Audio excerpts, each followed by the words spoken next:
Hey guys, welcome back. So today's quick review is on a special coffee that was gifted to me all the way from Costa Rica. It's a single origin coffee that comes from Starbucks' own private farm. Surprisingly, this is Starbucks' only private coffee farm.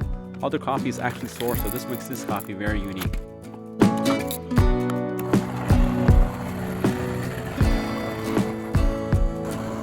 I pulled a shot of espresso and the room was instantly filled with a rich coffee aroma. The notes on the palate were citrus and chocolate, which are some of my favorite, especially for my go-to iced Americano.